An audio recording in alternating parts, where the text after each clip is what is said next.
Purihin po ang Panginoon.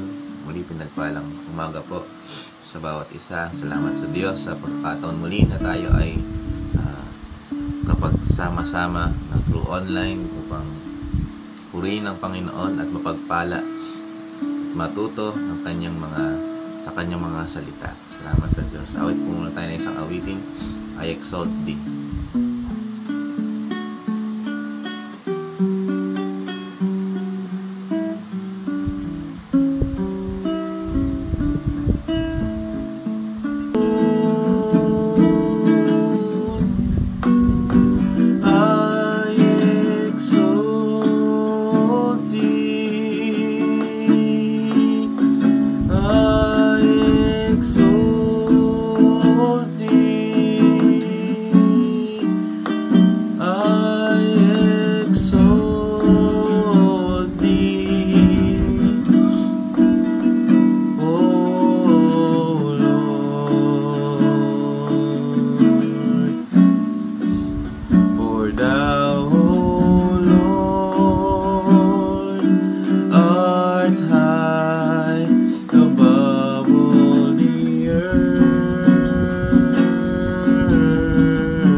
Salamat sa inyo, Panginoon. Tunay nga na kayo lagi, O Diyos, ang maitaas.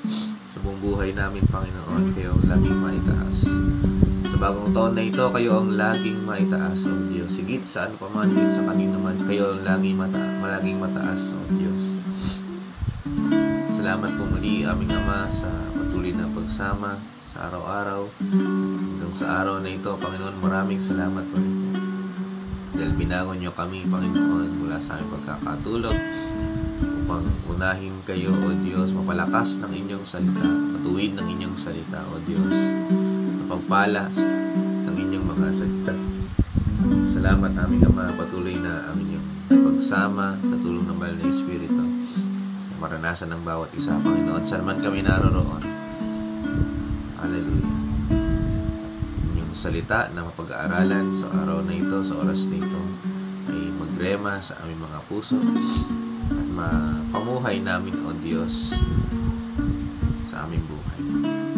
Salamat po sa inyo, aming Ama. Pinagkakatiwala po namin sa inyong lahat sa pangalan ni Jesus. Amen. Hallelujah. Magandang umaga po sa bawat isa. Salamat sa ating Panginoon na patuloy na nagbibigay ng masaganang biyaya at pag-asa sa araw-araw. Merry Christmas and Happy New Year po sa inyo. Puri ng Panginoon. 2025 na po tayo ngayon, mga kapatid. Patunay lang kung kayo ay naririto, ay kinig at kayo ay naririto sa 2025. Patunay lang na naging tapat ang Panginoon sa atin. Patunay na ang Panginoon ay hindi nagkulang dahil tinawid tayo ng Panginoon na matagumpay hanggang sa taong ito. Salamat sa Diyos. Bago pa po makalimutan, no, o kaya mamaya na lang siguro, maraming salamat po, no, sa lahat ng nagkaloob ng kanilang tulong para sa pagmimisyon. Salamat po sa Panginoon dahil marami ang tumugon. At yung naalala niyo po, nangarolin po ako nung Christmas Eve. At yung nakuha po sa lahat ng napagkarolingan po nun ay napunta po sa aming one-way ticket papuntang Taiwan. Sa ganap na Friday, ito pong dating na Friday, kami po ay lilipad na. Kami po ng mag-asawa kasama ng aming baby. Nakakuha na po kami ng one-way ticket. Yung pabalik na lang po. Pero salamat sa Panginoon dahil alam natin na kung tinugon na ng Panginoon, no, ginamit po kayong lahat sa pananalangin at sa pagkaloob ay tinugon na ng Panginoon yung papunta, tutugon din ng Panginoon yung pauwi bago pa kami lumabas dito sa Pilipinas. Kaya salamat sa Panginoon. Mamaya announce ulit po natin yon bilang pasasalamat po sa bawat isa. So ang pag-aaralan po natin ngayon ay patungkol sa malis. Sa Tagalog ay mali siya. Pumalpak siya kaya mali siya. Pero malis, ano ba ang ibig sabihin ng malis? Ano ba ang ibig sabihin ng mali siya? Ano ba ang epekto nito sa atin bilang mga anak ng Diyos? Ito ba'y para sa atin? Ito ba'y isang bagay na dapat pagariin sa ating utak? Ito ba'y mabuting bagay? Pag sinabi nating malis or sa Tagalog ay mali siya, ang una nating may isip ay ano pa mang mga malalaswang bagay, malalaswang hangarin, isang anumang bagay na parang hindi karapat-dapat na isipin o isip-isipin o kaya ay ipanatili sa ating kaisipan o puso. Punta tayo sa Proverbs chapter 26 to 27. Basahin po natin yun. No? Babasahin ko po sa English at kayo po ay pwede nyo basahin sa inyong kanya-kanya mga Biblia. Proverbs 26 to 27. No? Sabi ito sa King James Version, whose hatred is covered by deceit, his wickedness shall be shewed before the whole congregation. Whoso diggeth a pit shall fall therein, and he that rolleth a stone will return upon him. Basahin natin siya sa sa NIV kasi yun talaga yung pinaka-main version po na gamit natin ngayon. Proverbs 26 to 27 sa NIV version po. Sabi po dito, their malice may be concealed by deception, but their wickedness will be exposed in the assembly. Whoever digs a pit will fall into it. If someone rolls a stone, it will roll back on them. Babalikan po natin yan. Diyan lang po muna yung verse 9. Babalikan po natin yan. So, ano ibig sabihin ng malis sa Biblia? Ang malis o malisya sa Biblia ay isang sa English po kasi deliberate and settled intention. deliberate and settled intention to cause harm or seek revenge on another person. Ito ay kaisipan, no? O intention, talagang siniyasat mo na saktan o kaya ay maghiganti sa isang tao. Ito ay sa loob pa lamang po ng ating kaisipan at damdamin. Hindi pa po ito action. Pero yung pagkakaroon ng malisya or malice sa kaisipan ay nagdudulot ng, ito yung na mismo nagiging ugat ng ating mga maling gawa laban dun sa isang tao. Isang magandang example dyan ay kapag ikaw ay may kagalit. Kung ikaw ay may hindi kasundo, nagdudulot ito ng di magandang kaisipan o mali siya sa iyong kaisipan. Gusto mong magiganti, gusto mong magawan siya ng mali. Minsan, ang malis ay kaisipan na magdudulot sa iyo na magkaroon ng pleasure o kasiyahan sa pagiging sa mga pagkakamali o kaya ay unfortunate times ng iba. Ikaw ay may kagalit o di kaayos ang loob. Gagalit ka sa kanya, nagkakaroon ka ng kaisipan o paraan na paghihiganti o paraan para masaktan siya o kaya ay makawawa siya. Pag nakita mo siya na nakawawa o nadapa o ano pa man, nagkakaroon ka ng katawan. Bakit? Naisip natin at the back of our minds or in our minds na buti nga nadapa. Buti nga ganyan na nangyari sa'yo. That is malice. Pero kailangan tayong mag-ingat mga kapatid dahil ang malice ay nagdudulot talaga ng hindi magandang bagay. So what is the ano yung mga epekto ng malice, no? Ano yung epekto ng malisya sa atin kapag ito ay nag-manifest in action? Ulitin ko po, ang malice nag-umpisa yan sa kaisipan o sa damdamin. And if it trained, pag ito yung naghari sa atin, it will often result into bad action. Una kasi, parang lang yan galit sa loob. Hateful temper. No, na hindi nararapat. Sunod ay pwede itong magdulot ng iba't ibang mga gawa na hindi magaganda. Pwede itong magdulot ng inggit. No? Pwede itong magdulot ng false accusations. No? Mga maling paratang sa iba. No, pwede rin itong gumawa ng mga akto na ikasisira o kaya ikapapahamak ng isang tao na iyong pinag-iisipan ng malisya, no, ng malice. Ngayon, may kita natin sa Proverbs chapter 26 verse 26, no, na ang malice ay tago. Nakita natin sa verse 26 na whose malice is covered by deceit. Their malice may be concealed by deception sa NIV, sabi po doon. So, ang mali siya ay hindi talaga basta-basta makikita ng isang tao because it is hidden. Ito ay tago. Pwede mong tignan ang tao ng harap-harapan at hindi mo malalaman na sila ay may masama na palang naiisip laban sa iyo. Dahil nga ang mali siya ay tago, nasa loob ng isipan.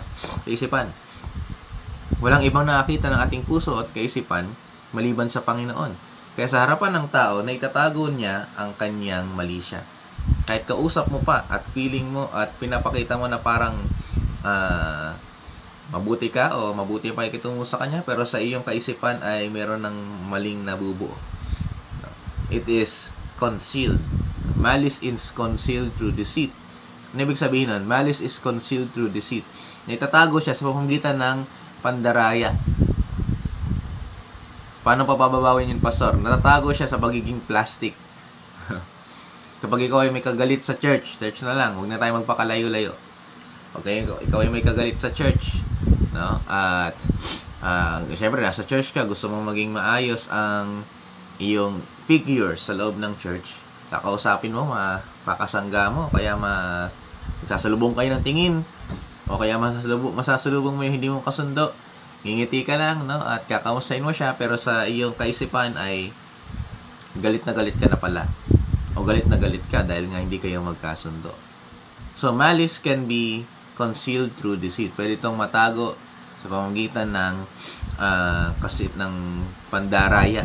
Kaya nga, may ibang mga tao, mga Kristiyano na akala nila ay hindi pa sila nagkakasala kapag merong malis na namumuo sa kanilang utak o kaya naghahari sa kanilang utak.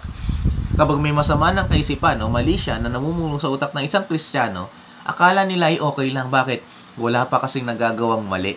No, hindi pa kasi nagmamanifest into material. No? Material things. Hindi pa nagmamanifest ito sa pamagitan ng mga maling gawa. Pero makita natin sa mga susunod na hindi ito pwedeng manatili lang dyan. It will really come out kapag ito ay naghari sa ating kaisipan, itong mali siyang ito. Kapag naghari ito sa ating damdamin, it will come out through our lips, no, through our hands, sa buong buhay natin. We can never hide malice. Kaya mag-ingat tayo mga kapatid. Akala lang ng ilan ay hindi pa naman nagawa ng mali, naisip ko pa lang eh. No. Mamaya makita natin na bakit mali yung bagay na iyon kahit nasa isip lang natin. Ang sarap kasi pag-isipan ng mali yung ibang tao, di po ba? Gusto ng laman yan eh. At minsan dyan talaga tayo dinadayan ng kaaway. Sige, okay lang, mag-isip ka lang, no? Pero sa bandang dulo ng ating kaisipan, magulat tayo, nagawa na natin yung ating masasamang balak. So, tignan natin sa mga susunod, ano ba yung mga example ng malis sa Biblia? Ano yung makita natin sa Biblia na example ng malis na nagdulot ng masamang gawa? Number 1, hindi na tayo magpapakalayo. Genesis. Genesis chapter 4. Makita natin dun si Cain at si Abel. Natanggap ng Panginoon ang handog ni Abel. Hindi tinanggap ng Panginoon yung handog ni Cain. No? Nainggit si Cain. Pinlano niya na patayin si Abel at pinatay niya nga. Makita natin doon na yung kanyang malicious intent, yung kanyang malice na nagdulot ng pagpatay sa kanyang sariling kapatid. Maalala ko lang po, sa korte o sa isang murder trial o sa iba pa mga homicide ano pa man, laging hinahanap rin yan ng abogado o kaya ng judge. Para mapatunayan na itong suspect na ito yung pumatay, minsan hinahanapan sila ng malicious intent, no, or malice dahil sa mga testimonials o kaya mga witnesses na mga sasabihin nila, pwede nilang masabihan na ito, sinabi niya, may malicious intent. At kapag napatunayan na itong suspect na ito ay may malicious intent, maari siya o malaki yung chance na siya ay hatulan ng guilty. Makita natin sa case na ito, si Cain at si Abel. Si Cain, dahil sa kanyang pagka-inggit, no, mula ito sa malicious intent, inggit, hanggang sa pagpatay sa kanyang kapatid. Isa pang case, Genesis chapter 37, yung yung kapatid nila Joseph the Dreamer, no, dahil sa inggit din, no, at malis sa kanilang kapatid na si Joseph, nagdulot ito ng kanilang pagsasama-sama, pagkakaisa para labanan itong kanilang kapatid. No, tinapon siya sa malalim na balon at siya ay binenta sa mga merchants para siya ay maging alipin. Pero pang isa yung sa panahon ni Esther, si Haman sa English. No, galit na galit siya kay Mordecai. Bakit? Ayaw lumuhod sa harapan niya. Ayaw siyang respetuhin, ayaw siyang sambahin. Kaya yung galit niya kay Mordecai nagdulot na napapatay yung nagganap siya ng paraan para mapapatay yung lahat ng mga Hudyo. Napagawa siya ng guillotine, ng pangbugot ng ulo. Pero sa pinakadulo, siya rin na nakaranas nun. At mamaya tutukoy natin ulit yun. Mga Pariseo, Mateo chapter 12 verse 14. Tignan nyo na lang po yun. Matthew 12 verse 14. Dahil sa kanilang inggit sa Panginoong Jesus, galit sa Panginoong Jesus, naganap sila ng paraan para siya ay mapatay. They find a way. They look for a way to destroy Jesus. Hindi nila alam, may mabuting plano pa rin ng Panginoon. Kahit kahit akala nila nagtagumpay sila sa kanilang plano. So maraming explanation, maraming example sa Bible ng malis na nagdulot talaga ng maling gawa. Kaya mag-ingat po tayo mga kapatid. Biblia pa lang binibigyan na tayo ng warning na huwag tayong magpatalo sa malis, maling kaisipan, mali siya. Kasi pag talagang ito'y pinaghari sa atin, pinaghari natin, inalaw natin na maghari, magkakamali nga rin po talaga tayo. Magkakamali po tayo. So, let not malice reign in your minds or reign in your heart. Dahil may hatol nakaakibat dun sa mga magkakaroon ng ganong klaseng kaisipan at sa mga makakagawa dahil dun sa ganong klaseng kaisipan. Balik tayo dun sa Proverbs chapter 26 verse 27. Ano yung sabi po dun? Their malice may be concealed by deception, but their wickedness will be exposed in the assembly.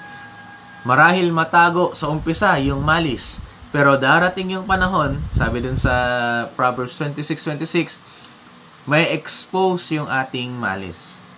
May expose yung lahat ng ating nasa kaisipan. Hindi lang sa harapan ng isa, kundi expose in the assembly.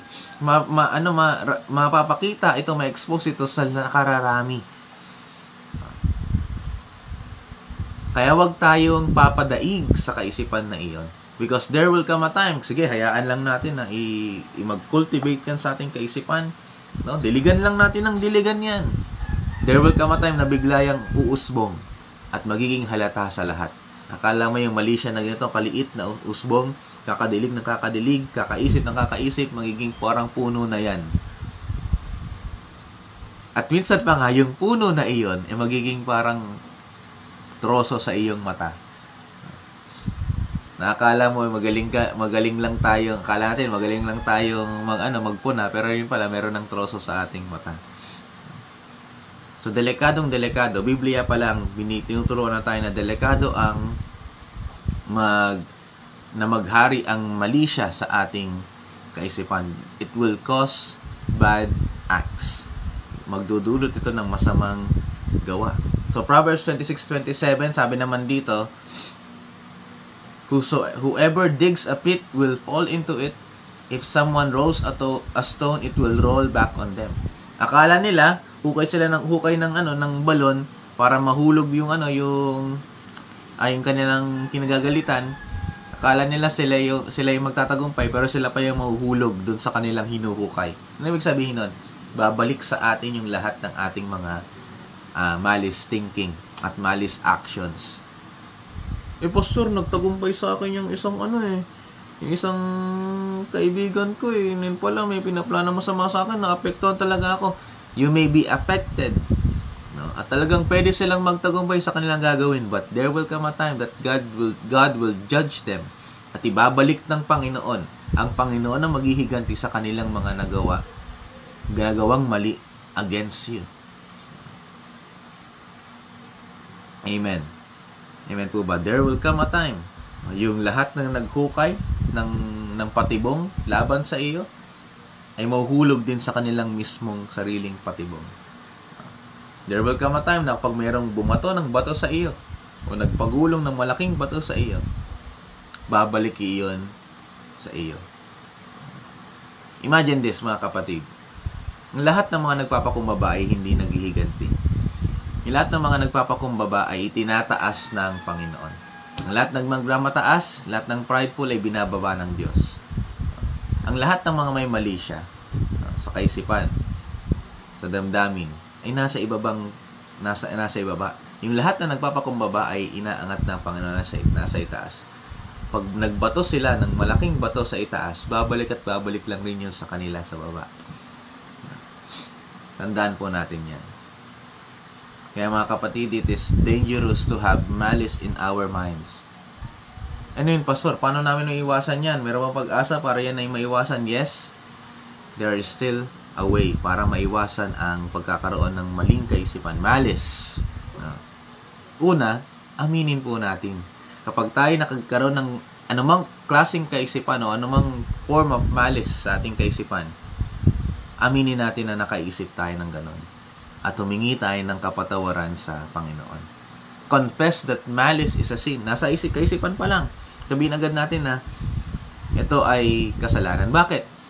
Sa New Testament, maraming nababanggit na yung malice na iyon ay kailangan alisin. Ephesians chapter 4 verse 31. Ephesians chapter 4 verse 31. Sabi dito, let all bitterness, wrath, and anger, and clamor, and evil speaking be put away from you with all malice. Lahat ng bagay na yon, nakasama yung mali siya, alisin. Colossians 3 verse 8. Sabi dito, Colossians 3 verse 8, but ye now also put off all this, anger, wrath, malice. Ano yung daw yung aalisin? Kasama na dun yung malice. Blasphemy, filth, communication out of your mouth. Lastly, Romans chapter 1 verse 29 to 32. Sabi doon, being filled with all unrighteousness, fornication, wickedness, covetousness, maliciousness, full of envy, murder, debate, deceit, malignity, whispers. Alisin yung lahat ng mga bagay na iyon. Malis pa lang mga kapatid, tinuturuan na tayo ng Biblia na alisin. Bago pa mag-materialize into actions, hateful actions, wrongful actions, tinuturuan na tayo ng salita ng Diyos na alisin sa atin. Alisin sa ating pong kaisipan. Alisin sa ating damdamin. Acknowledge malice as a sin and repent. Acknowledge natin na itong naisip ko ay mali talaga, hindi to tama. Humingi tayo ng kapatawaran sa Panginoon. And replace those malicious thoughts with the fruit of the Spirit. Kapag tayo ay magkakaroon na ng ganong klaseng kaisipan at nahirapan ka, alalahanin natin na meron tayong bunga ng banal na Espiritu. Remember, at mga kapatid, napakalaking tulong po nun para sa akin.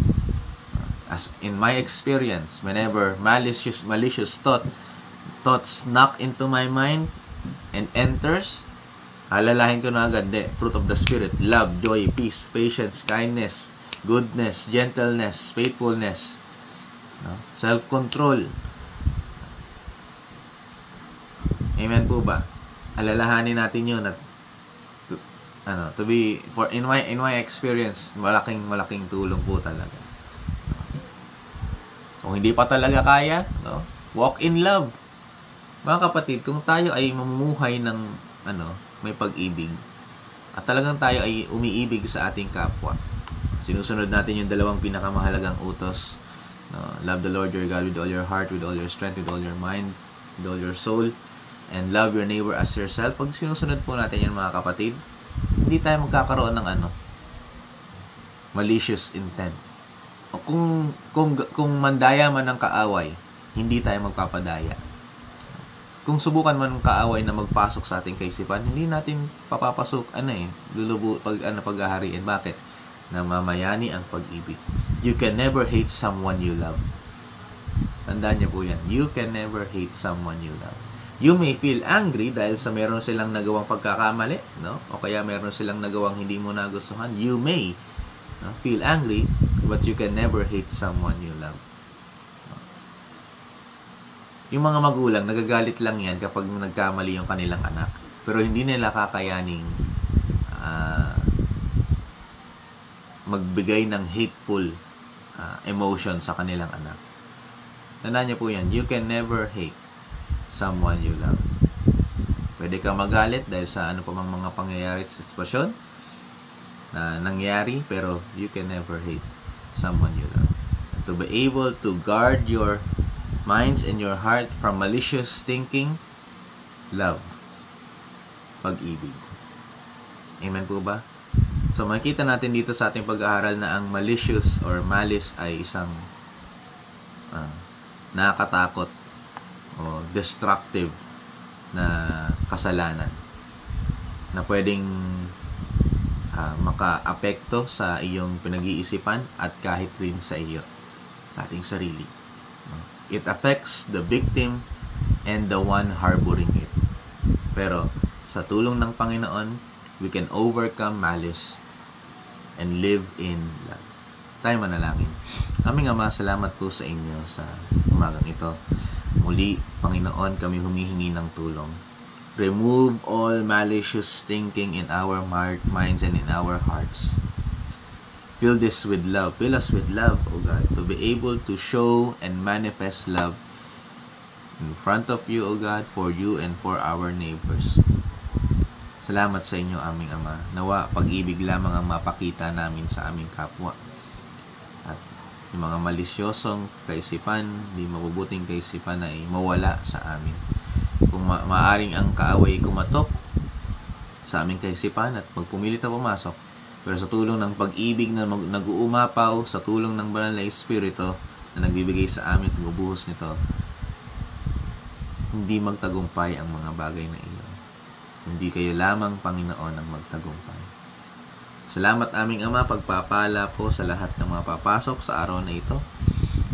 Pag-iingat po sa lahat ng nasa trabaho, Panginoon, sa araw na ito. At patuloy na gabay sa aming lahat sa araw na ito at sa mga susunod pang tagpo ng aming buhay. Salamat po sa inyo, aming Ama. Salamat sa inyong salita. Tunay nga na kayo'y dakilat kahanga-hanga sa pagtutuwid sa amin. Salamat po, aming Ama. Pinupuri po namin kayo at sasalamatan sa pangalan ni Jesus. Amen. God bless po sa bawat isa. Muli, mga kapatid, always share our live devotions, no? Kahit yung mga nasa iba pang mga araw. At salamat po muli sa lahat ng mga nagkaloob ng tulong para sa pagmisyon sa Taiwan. Ito pong para rin po sa camp. Sa Friday po ay lilipad na po kaming mag-anak na mauna lang po kami para makatulong din po sa pag-asikaso. At muli, kung meron pa po kayong gustong o gusto nyo pa pong tumulong o mag-abot ng tulong para po sa pag-mission na ito, ay welcome na welcome po. Pwede nyo po ako i-PM no, mamaya after po nito at magpadala po kayo ng tulong. At sama nyo po sa pananalangin, mga kapatid, sa darating po na January 11 and 12 ay revival at anniversary po ng DFC Sinpong. Pasama po sa pananalangin. At sa last week po ng January, gaganapin po ang Taiwan Camp Meeting, DFC Taiwan Camp Meeting, o Chinese New Year Camp Meeting 2025. Panalangin po natin ng maigi na tumugon ng Panginoon sa pangangailangan ng camp at marami ding tumugon ng mga kaluluwa sa panawagan ng Panginoon. Marami pong dadalo na mga bagong invitees, mga hindi pa nakasampa ng church, mga bagong kaluluwa. At nawa sa panahon na yun, makatagpo nila ang Panginoon at tumugon sila sa panawagan ng Diyos. Muli, maraming salamat po sa bawat isa. Yung inyo pong naitulong dun sa caroling at sa iba pang mga pagkakataon na nagamit na po sa aming one-way ticket papunta sa Taiwan. At patuloy po na kung inyo isip pong tumulong, PM lang po. Kaya salamat po sa Diyos. God bless po sa bawat isa mula sa dito sa Pilipinas, sa mga taga-Pilipinas. God bless po sa Taiwan, sa Egypt. God bless po sa inyo dyan. Yung iba, nakita kong nanonood ngayon na galing sa excuse me, sa Egypt. God bless po sa inyo. Sa Korea, God bless po, no? At sa iba pang panig ng bansa, sa France, no? God bless po sa inyo. Pagpalain po kayo ng Panginoon. Nanay Merly, God bless po sa inyo, no? Purihin po ang Panginoon sa inyong buhay. Muli, sama niyo po kami sa panalangin this coming Friday para po sa pagmisyon. Sa Diyos po ang lahat ng papuri. To God be all the glory. God bless po sa inyong lahat. God bless po.